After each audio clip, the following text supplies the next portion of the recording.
Hi, it's TT here for My Sacred Blood, and in this video we're going to look at who really benefits from period sex. A quick reminder to those who view this channel, and a heads up to those who might come across this video.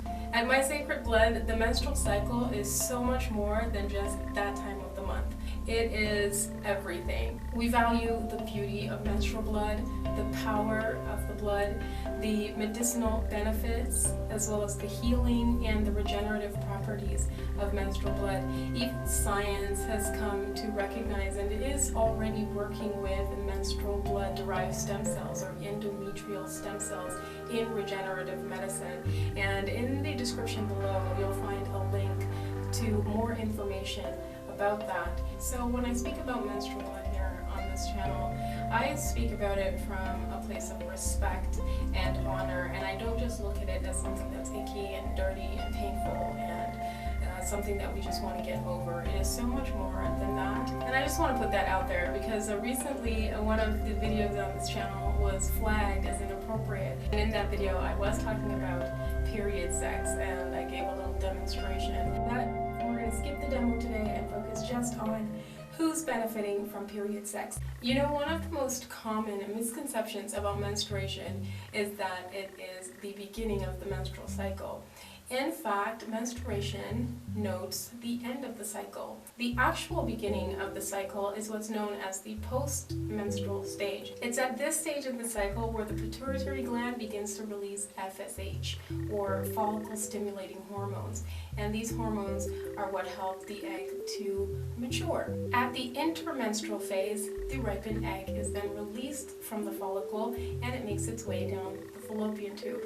Then we get to the premenstrual stage, and this stage includes ovulation and the luteal phase. If the egg is not fertilized, if sperm does not meet egg at this stage, then the egg dies and the uterine lining begins to fall apart and everything is expelled in the form of menstrual blood. When the egg dies, hormones begin to plummet. Your female hormones such as estrogen and progesterone, they'll drop, and then you'll have an increase in testosterone. And this is probably why some women say that they feel more aroused during this stage. That said, let's talk about sex, period sex. Many healthcare professionals, including doctors, have said that there are benefits to period sex.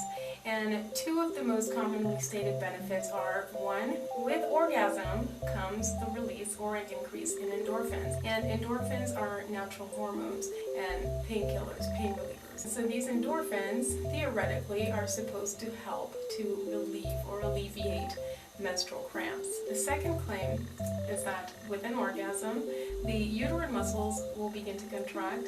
This will help to stimulate blood flow, which will in turn speed up the menstrual process. Those benefits are great in theory, but in practice, in reality, how many of us actually experience an orgasm every time that we have sex, much less when we have period sex? Most of the time when women choose to engage in period sex, there are barrier methods being used.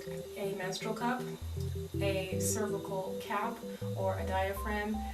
Male will be wearing a condom, plus there's a towel laid out on the bed so that everything stays as clean as possible, and there's not a lot of shifting and moving going on so that the towel doesn't shift and move.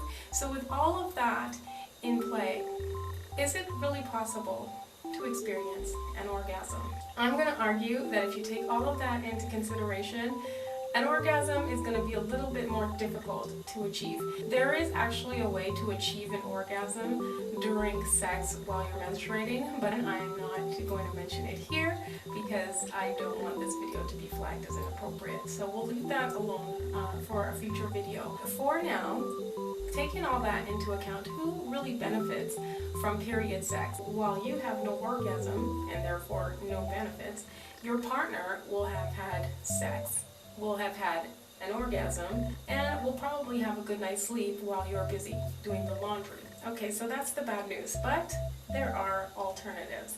I wouldn't give the bad news if I didn't have some good news to go along with it. Follow the link in the description below to a blog post titled Dildos for dysmenorrhea. Did you know that the first vibrator was actually called the manipulator, and it was designed as a medical device or a medical tool? So although I don't personally use vibrators or dildos for pleasure, I do appreciate them for use as a medical tool.